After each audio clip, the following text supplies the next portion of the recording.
Boa noite, meu nome é Cláudia, eu sou filha amada de Deus, em luta, mas em vitória contra o orgulho e a impaciência. E é uma alegria, meu coração transborda, porque eu gosto muito de pensar sobre a humanidade, sobre o ser humano, a obra-prima da criação de Deus. Não tem coisa mais linda. E eu tenho visto e analisado nos meus pensamentos que a gente encontra dois grupos hoje de seres humanos. Aqueles que têm esperança e aqueles que perderam a esperança. E eu quero dar graças a Deus porque, como você está aqui hoje, eu já sei de qual grupo vocês fazem parte. Aquele grupo que tem esperança no coração. Que bom, não é? Vamos celebrar a nossa esperança batendo palmas e comemorando?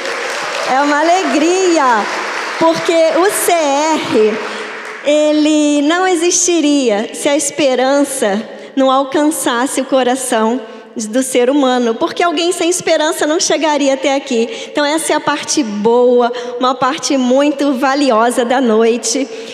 O CR é um lugar, como o pastor Mário já falou aqui, não é? Lugar de cura para traumas, vícios, maus hábitos, feridas. Esse é o CR. E hoje nós também já vimos e vamos repetir o segundo passo que a gente vai entrar aqui. Nós estamos começando uma série e essa série tem um nome fantástico. Vamos repetir o nome dessa série? O Caminho de Volta. Eu acho que essa frase, no ouvido de alguns, já soa como um bálsamo. Porque existe um caminho de volta. Não importa até onde a gente tenha ido na direção errada, há um caminho de volta. E o tema de hoje, que a gente também vai falar junto, porque o nosso ouvido precisa ouvir e a nossa memória precisa reforçar. Há um Deus maior que a minha luta. Vamos falar uma afirmação? Há um Deus maior que a minha luta. E o passo 2, viemos a crer no único e verdadeiro poder superior que pode restaurar nossa sanidade. Jesus. Quantas palavras importantes, mas ela começa, esse passo 2, ele começa com algo que faz toda a diferença, com algo que é responsável pela esperança que ocupa o nosso coração hoje à noite, ou pelos corações que já perderam a esperança, que nós viemos a crer. Isso significa que a esperança está em nós.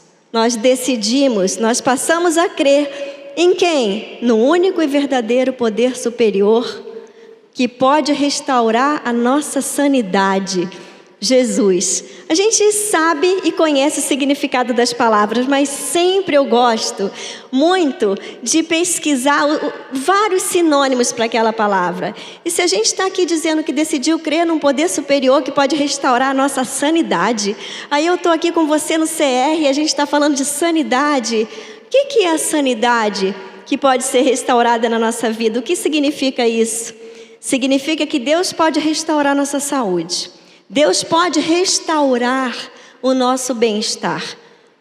A gente está aqui em algo que é a busca para a gente se recuperar de feridas, de traumas, de vícios, de maus hábitos, de dores e comportamentos destrutivos. Então, é claro que isso reflete um desequilíbrio quando essas coisas estão presentes. E Jesus pode restaurar a sanidade, que é justamente nos colocar estáveis, saudáveis, equilibrados. E eu gostei do sinônimo normalidade. E amei a palavra vigor. Quando Cristo restaura a nossa sanidade, com a presença e o poder dele, nós retomamos o vigor. Eu falei para uma pessoa, e eu estou feliz que eu estou vendo ela aqui, para uma pessoa que estava abatida, se sentindo assim, completamente fraca, e lembrou o caminho de volta. O caminho de volta, existe um caminho de volta que Deus vai nos lembrar na hora certa.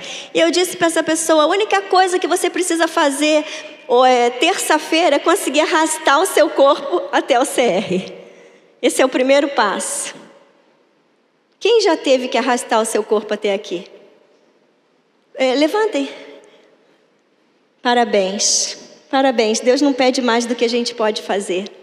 E Deus sabia que você conseguiria fazer isso, e todos vocês que levantaram a mão são vitoriosos. Então chega um momento na nossa vida que a gente precisa olhar para frente, decidir se a gente prossegue desse jeito, continua fazendo do mesmo jeito, perdendo vigor, estabilidade, equilíbrio, sanidade, normalidade, e pensando aonde foi que eu perdi, aonde que eu me desprogramei. Então a gente sabe que existe esse caminho. E eu amo as histórias da Bíblia. E eu gostaria de usar 2 exemplos. O que você precisa e o que você deve estar perguntando hoje? Você deve estar pensando, mas será que eu posso confiar em Deus? No que eu posso confiar desse Deus? Eu acabei de entrar num passo de restauração de vida que diz que eu acredito, que eu confio, que existe um poder superior capaz de me restaurar a sanidade. Então, em que confiança eu posso ter? No que eu posso contar com esse Deus? Talvez você pense assim, não sei se a minha confiança está tão grande assim. Tem horas na vida que a gente sente que a nossa fé é abalada, mas a Bíblia, ela é um livro de boas notícias. A palavra de Deus, ela é um livro encorajador, e por isso que esse CR existe, porque há muito tempo atrás alguém foi liberto das drogas nos 12 passos do AA, mas não teve o seu espírito e a sua alma curada, teve o seu físico. E essa pessoa se converteu e ela pensou assim, tem que combinar, tem que ter alguma coisa que combine, estará alma, espírito e corpo. E assim surgiu o CR, 12 passos do AA e as 12 bem-aventuranças de Jesus, que é a instrução da palavra de Deus. E talvez nesse momento você pense, o que eu posso confiar, não é? Vamos ver.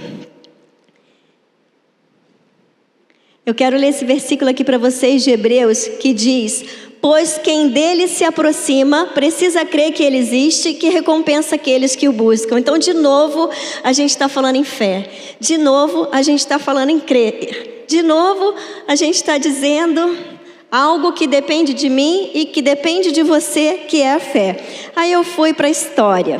Eu fui para a história de Davi. E eu não sei quem conhece aqui a história de Davi, quando o povo de Deus, ele estava sendo atacado pelos filisteus. E tinha um grande gigante. A Bíblia diz que esse homem media quase 3 metros. E todo dia ele chegava no exército, e na frente do exército, na frente dos judeus, e ele falava assim... Ele era um filisteu.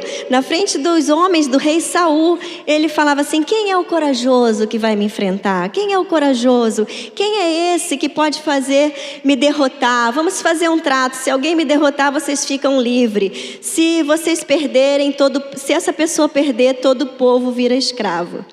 E aí aparece Davi, um jovem, que olhou para aquele burburinho, e falou assim, o que ganha? Como é que é essa história? O que tem que fazer? E os irmãos dele, vai lá, vai cuidar daquelas ovelhas. Quem é você? Você tem um pouquinho de ovelha lá para cuidar, como você é orgulhoso.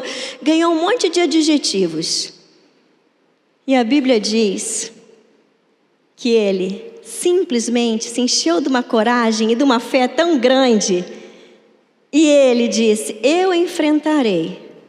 Não com armas, mas com o poder do Deus dos exércitos. E enfrentou Golias, Golias morreu, final da história. Davi foi totalmente aplaudido, depois casou com a filha do rei. Mas talvez você pense, não tenho essa fé não. Não dá para mim isso. Nossa, eu já estou aqui, custei para ter fé para chegar até aqui. Estou lutando a cada semana para não sair correndo desse CR. Estou fazendo das tripas o coração para ainda acreditar que tem jeito. Porque eu já luto com isso há tantos anos que eu não sei mais o que sou eu, o que é a luta. Acho que nem dá para separar. Talvez a minha falha de caráter, de quem eu sou. Talvez a minha dor, o meu trauma, a minha ferida. Mas aí a gente tem uma história uma parábola para nos ensinar. Para você que talvez ache que essa fé tão grande de Davi não é a sua, então que talvez não é para você seguir, não seja para você seguir esse caminho.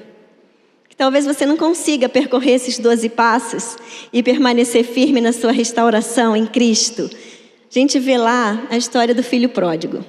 E eu achei fantástico, eu fico pensando, eu fico imaginando como Deus é maravilhoso, que acha todo o tempo oportunidades e histórias da Bíblia para encher o nosso coração de esperança. Porque afinal, o que move a nossa vida se não a esperança para essa e para a vida eterna? A gente não está aqui no CR só para a eternidade. Para a eternidade a gente entrega a vida para Jesus como Senhor e Salvador. O CR é para que a gente ainda colha frutos nessa vida. Toda semana vocês têm que ler aquilo ali, ó. Vida plena, vida plena. E é para mim e é para você. E aí Deus deixa isso e a gente vê o filho pródigo, um homem que o pai dele tinha vários bens, tinham 2 irmãos e um dos filhos resolve pedir herança antecipada. O pai dá essa herança, o filho mete o pé na estrada, pega o dinheiro. E a Bíblia conta que ele gasta tudo, em festas, bebidas, mulheres, prazeres. Perde tudo, fica sem nada, coração ferido, coração sofrido, dor da perda, dor da saudade, dor da derrota, dor da frustração, dor da culpa. E o que isso tem a ver comigo e com você? Ele já tinha percorrido uma longa estrada, de uma vida por conta própria, de uma vida em que ele mesmo se governou, virar as costas para o pai, achar que o caminho que ele tinha pela frente era muito maior e melhor do que aquele que era oferecido para ele na sua casa. Mas em algum momento, a Bíblia diz que esse filho desceu tanto, mas desceu tanto, que ele ficou sem o que comer. E ele foi comer a comida dos porcos. E naquele momento algo fez ele se lembrar da casa do pai. E a Bíblia diz que ele pensou o seguinte, e eu fico pensando a esperança acendendo no coração dele.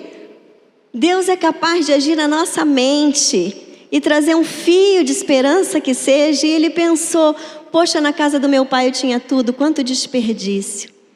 De atitudes, de tempo, de dinheiro, de relacionamentos, quanta dor, mas já sei, vou voltar para a casa do meu pai, não posso mais ser filho dele, mas talvez ele me aceite como um dos seus empregados. Sabe como eu vejo esse homem? Eu vejo ele com uma fé, não é um contraste a fé dele com a fé de Davi? Um teve fé de cara, o outro, ele foi para o fundo do poço. Mas ele teve um pouquinho de fé para lembrar que existia um pai, um pouquinho de fé para lembrar que aquele pai não viraria para as costas para ele. Mas por que eu falo que essa fé era pequena? Porque ele disse que ele seria tratado como um dos empregados. Ele ainda não tinha uma fé desenvolvida de um relacionamento com o pai. Mas ele tinha fé para lembrar que ele tinha um pai que ele podia correr. E talvez seja assim que você esteja aqui hoje.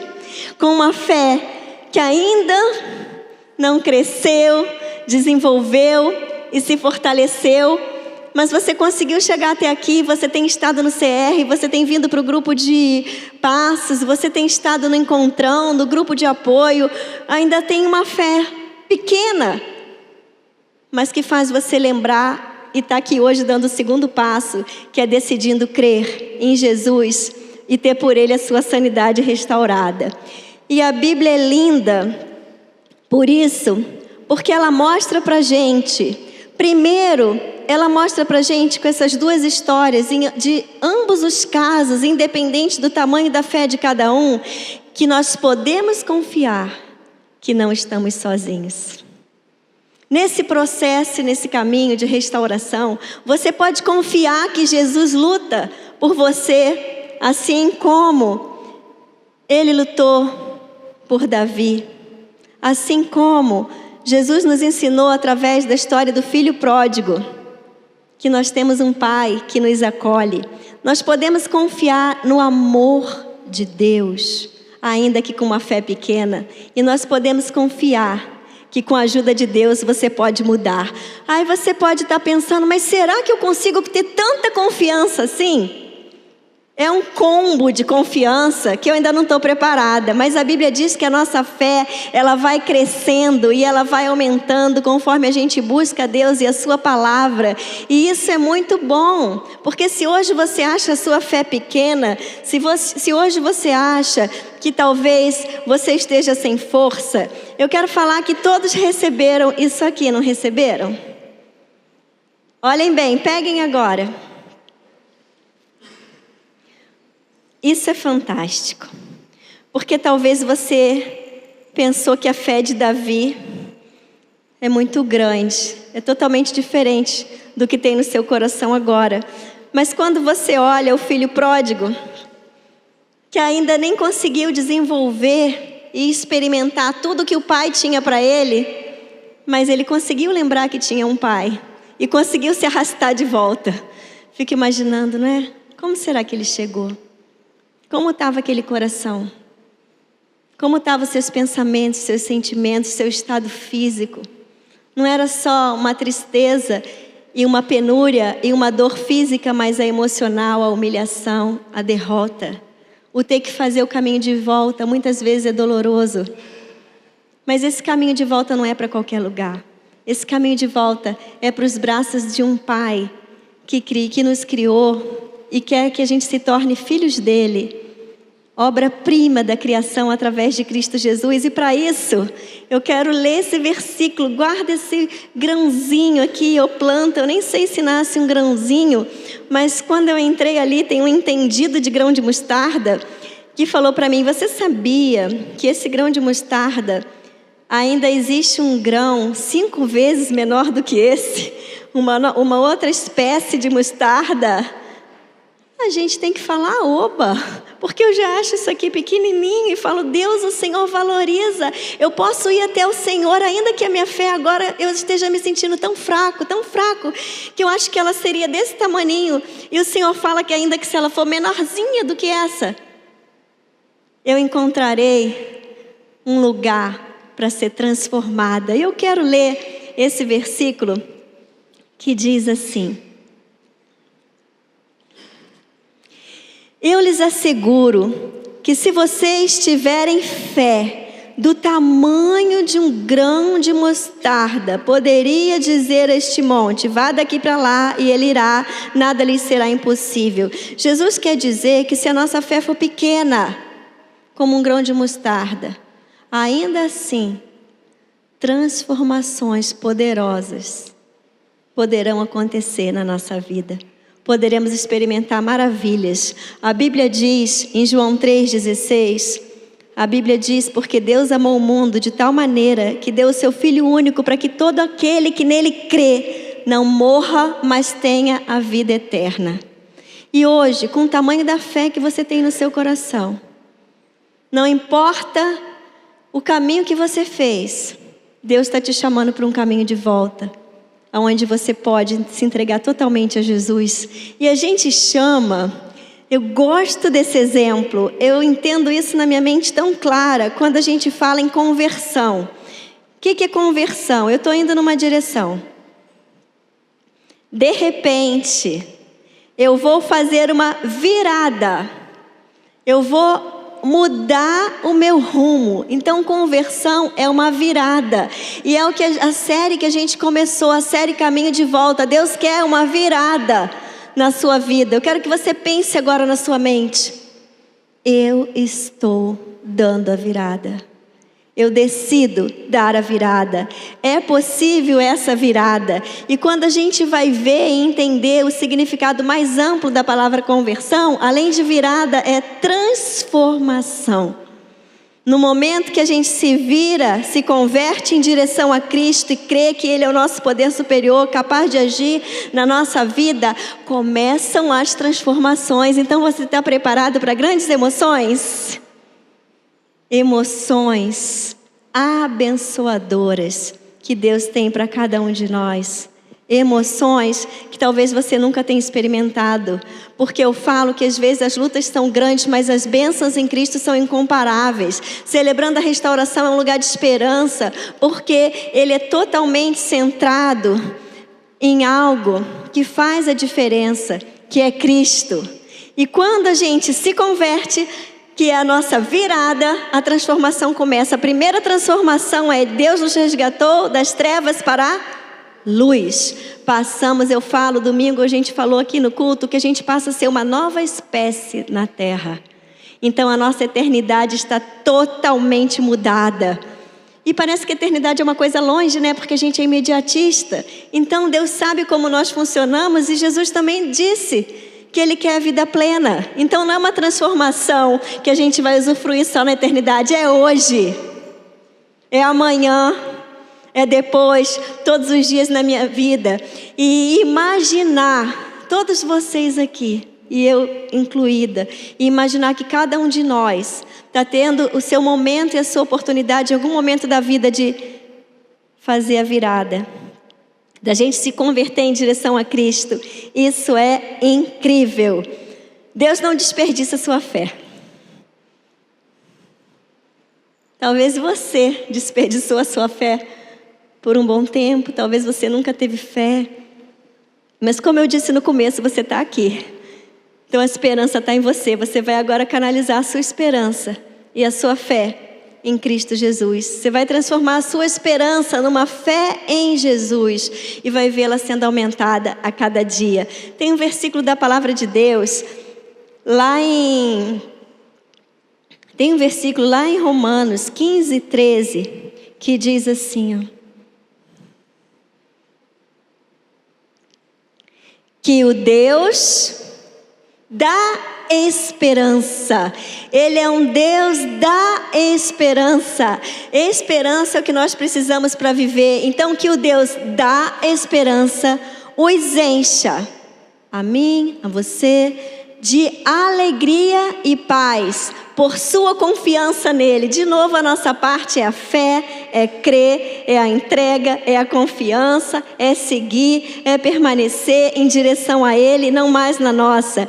Que esse Deus da esperança te encha de toda alegria e paz por sua confiança nele, para que vocês transbordem de esperança. Quem quer transbordar de esperança? Eu sou movida por esperança.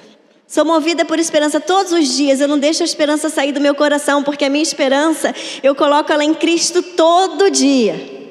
Todo dia. Porque um dia pode vir um problema, um dia pode vir uma luta, um dia pode vir uma dor, mas esse Deus vai fazer com que a gente transborde de esperança pelo poder do Espírito Santo.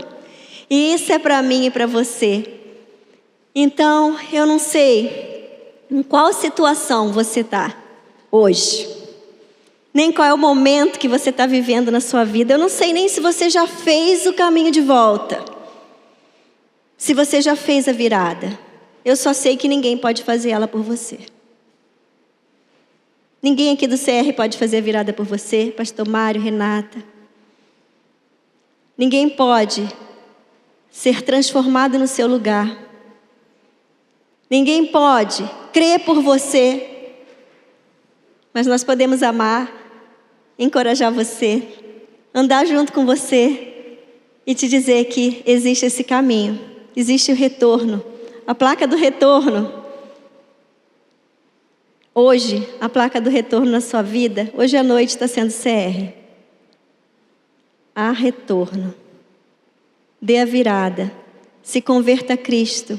Gostaria que você fechasse os seus olhos. Nesse momento, você ouvisse Deus falando para você assim: não é o CR que te chama. Jesus disse: vinde a mim todos, que estáis cansados e oprimidos, e te darei descanso para a sua alma. Esse convite é de Jesus. Ele saberia que teria momentos na nossa vida que a gente estaria cansado e oprimido, com a alma esgotada, exausta. E Ele fez uma promessa de algo totalmente valioso para o ser humano, algo que a gente precisa, que é descanso para a alma. E a nossa parte é ir. a Ele. Ir a Ele. E eu gosto de falar que quanto mais quebrado, quanto mais cansado, quanto mais moído, maior é o tamanho da paz quando a gente prova. Eu gosto de lembrar também que quanto mais rejeitado, quanto mais você sofreu, quanto mais humilhado, maior é a gratidão quando você prova do amor incondicional de Jesus, e maior vai ser a sua capacidade de amar e abençoar o próximo. Eu não sei se você está precisando hoje ter o primeiro encontro da sua vida com Jesus, fazer a primeira virada. A primeira virada, aquela virada que você vai dizer, não dá mais para ir por esse caminho. Eu preciso de uma conversão a Cristo. Porque por onde eu tentei não tem mais saída, eu não suporto mais estar dessa forma. Pode ser que você nunca na sua vida tenha tomado essa decisão de dar a virada. Eu quero convidar você hoje a entregar sua vida para Jesus, a tomar essa decisão, a se colocar diante de Deus, fazendo a sua parte e dizendo, eu recebo Jesus como poder superior na minha vida, como meu Senhor, como meu Salvador, e eu creio que Ele vai me restituir a sanidade e o vigor. Ainda tem uma longa estrada que Ele vai percorrer junto comigo. Se você deseja hoje dar essa virada, eu quero que você levante a sua mão de olhos fechados mesmo. Deus abençoe, Deus abençoe, Deus abençoe, Deus abençoe. A Bíblia diz, Deus abençoe. A Bíblia diz que no momento que a gente toma essa decisão, algo que nossos olhos não enxergam, que nossos ouvidos não escutam, mas que acontece na palavra de Deus, que nós estamos sendo selados com o Espírito Santo de Deus, e o Espírito Santo de Deus vai habitar em nós e nos guiar a toda a verdade. Nesse momento, a Bíblia diz que o nosso nome está sendo escrito no livro da vida, e a nossa eternidade com Cristo está selada. E eu digo para você, você não está sozinho, você tem irmãos que vão te encorajar, você tem a igreja de Cristo, você hoje está aqui tendo a oportunidade de ingressar no CR e ser apoiado nessa caminhada por pessoas de Deus. Agora talvez você já tenha tomado essa decisão tempos atrás, talvez já tenha nascido até na casa do pai, como a história do filho pródigo, e em algum momento da sua vida resolveu andar por conta própria. E talvez você tenha enfrentado lutas, talvez nem tenham sido lutas por pecado, mas lutas de circunstâncias difíceis, de coisas que te abateram. Talvez você tenha escolhido também caminhos de pecados e seguido por onde você achava que dava, feito que dava na tua cabeça, sido dono do seu nariz. Mas hoje você está aqui, decidindo dar a virada. Decidindo que não dá mais para ficar como está, que você quer uma transformação. Decidindo que você quer entregar a sua vida e voltar para a presença do Pai e desfrutar de tudo que Ele preparou para você. Um dia você desperdiçou, mas hoje teus olhos se abriram. Então eu também quero que você, se está nessa situação, levante a sua mão. Faça em gesto de mão levantada, Senhor, eu preciso dessa virada. Eu preciso da Tua presença mais do que tudo. Eu preciso da Tua luz. Ó Deus, em nome de Jesus, nós queremos celebrar essa palavra de esperança. Nosso coração celebra quando o Senhor diz que vai nos encher de esperança e paz com a presença do Teu Espírito. Então, obrigada, Deus, por cada um que conseguiu chegar até aqui hoje. Obrigada pelo ministério do Celebrando a Restauração. Obrigada por cada vida que está ganhando fôlego novo. E eu peço, Deus, que o Teu Espírito lembre a cada um de não desistir, porque o Senhor tem vida plena e vida e abundância para cada um de nós. E que o Senhor faça com que cada um permaneça da verdade, crendo que o equilíbrio, o vigor, a saúde voltará para cada um em sanidade plena com a Tua presença, em nome de Jesus. Amém. Que alegria compartilhar essa noite, esse passo com você. Deus abençoe.